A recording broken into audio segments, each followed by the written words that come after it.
वो लोग जो हमें दूर दराज के एरिया में देखेंगे, वो हम रूरल एरियाज की बात करें, कुछ ऐसे एरिया में जहाँ पे लोगों को बिल्कुल मेडिकल की हो नॉन नहीं होती, वो हमें आज सुन रहे हैं या कभी हमें सुनेंगे, उनमें एक कॉमन चीज होती है, वो कहते हैं जी इसको मोरों का मसला बन गया।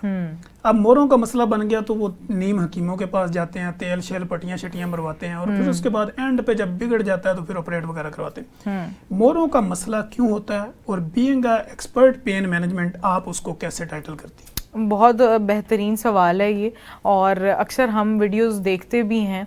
बहुत सारे नीम हकीम ख़तरे जान के खातून जो हैं वो हमारी मासूम आवाम चढ़ जाती है और अच्छे खासे उनको नुकसान होता है। आपने अक्सर देखा होगा, तड़वा भी लेते हैं। बिल्कुल, वो एक लोहे की किसी हथौड़ी से मैंने देखा है कि उसको एडजस्ट कर रहे हैं। हमने मोहरे तोड़ने नहीं है, ठीक है, जो अल्लाह ताला ने आपको एक स्ट्रक्चर दिया है, जोड़ने हैं, और बल्कि जोड़ने भी क्यों है, उन्हें सिर्फ अपने नॉर्मल एक पोस्चर में लेकर आना है, वो ज़्यादा इंपॉर्टेंट है। अच्छा, मोरों के जो इश्यूज हैं, सबसे पहले तो आपको मैंने पहले भी अर्ज की कि ओबेसिटी बहुत बड़ा रीज़न है, ठीक है। मोटापा एक ऐसा रीज़न है जिसकी वजह से आपका पेट आपका बाहर नहीं आया कि आपको जो आपके लंबर इश्यूज हैं वो शुरू नहीं हुए, दोनों एक साथ हैं। आपकी कमर पे लोड ज़्यादा हो जाता है क्योंकि ये आपका प्रॉपर बॉडी वेट, और आप जो खड़े हैं एक जगह पर ग्रेविटी की वजह से, वो आप अपनी रीढ़ की हड्डी की वजह से खड़े हैं। तो अगर आप अपनी रीढ़ की हड्डी को कॉम्प्रोमाइज़ करेंगे वज़न के साथ, तो फिर वो तो आपकी अपनी चॉइस है, आपकी चॉइस है। दूसरी बड़ी वजह ये है कि हमारा लाइफस्टाइल, वज़न उठाते हैं तो पोस्चर ठीक नहीं होता। हम लोगों को चाहिए कि हम अपने घुटनों का इस्तेमाल करें, घुटनों के बल नीचे ज़मीन पर बैठें, ठीक है। हम कोशिश करते हैं हम कमर के बल नीचे झुकें।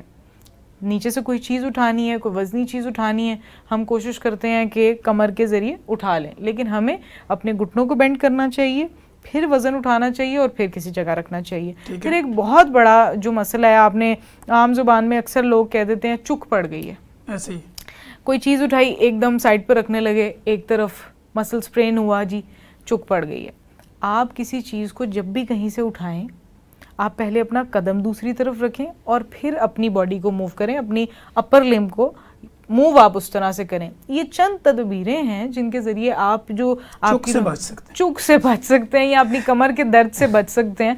ये वो छोटी छोटी चीज़ें हैं जो हम डेली लाइफ रूटीन में मिस्टेक्स करते हैं। अगर शोल्डर्स की बात की जाए तो ख़वातीन इस चीज़ पे बिल्कुल वो स्ट्रेस ही नहीं देती हैं कि हमने अपने शोल्डर्स को किस तरह से प्रोटेक्टिव रखना है।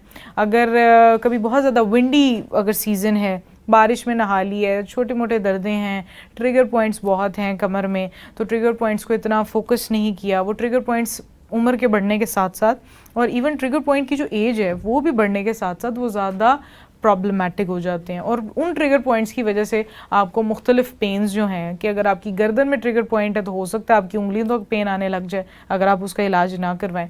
छोटी छोटी चीज़ें, सबसे पहले तो पोस्चर ही है। अगर आप अपना पोस्चर हैबिट्स अच्छी करें, जो ना उसको क्लैरिफाई करें कि मोहरों का इलाज मुमकिन है। मोहरों का इलाज एक एक्सटेंट तक मुमकिन है, ठीक है। सबसे पहले तो ये बहुत क्लियर होना चाहिए। कभी कभी लोग आते हैं वो कहते हैं जी कि हम सिर्फ वर्जिशों से ठीक हो जाएंगे। एक एक्सटेंट है, जैसे कि अगर आपके घुटने हैं उनके 3 स्टेजेस होते हैं ऑस्टियोआर्थराइटिस के, यानी कि उनमें जो गुदूद की कमी है उसके 3 स्टेजेस हैं। अगर आप पहले या दूसरे स्टेज में या कभी कभार तीसरे स्टेज तक भी वर्जिशें करना शुरू कर देते हैं तो आपका जो है थोड़ा बहुत रिवर्स हो सकता है।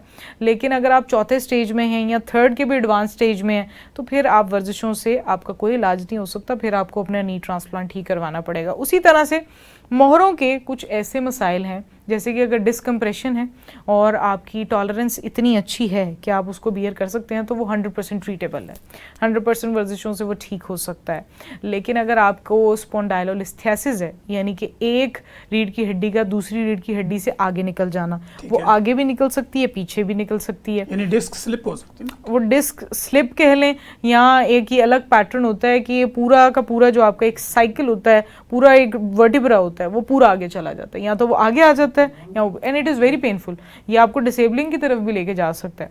अब उन केसेस में जब आपको पेशाब पखाना या इसका कोई मसला आने लग गया है, जलन होना शुरू हो गई है, रीढ़ की हड्डी की दर्द के साथ आपकी टांगों में जान ख़त्म होना शुरू हो गई है, आपको महसूस होता है कि आपके हाथ पाँव स्पेसिफिकली सुन्न होने लग गए हैं, आपकी टांगें सुन्न होने लग गई हैं, तो उस सूरत में आपको सर्जरी की तरफ जाना ही पड़ता है। अदरवाइज़ अगर आपको ये अभी सिम्टम्स नहीं आए हैं तो उससे पहले तक आप अपना इलाज जो है वो करवा सकते हैं, लेकिन बेहतरीन मॉलिज के पास जाना, ठीक मॉलिज के पास जाना बहुत ज़रूरी है, क्योंकि रीढ़ की हड्डी इतनी सेंसिटिव होती है, आप विदाउट एक्सरे विदाउट MRI उसको पहले तो आप डायग्नोज नहीं कर सकते अगर आपकी रीढ़ की हड्डी का मसला है।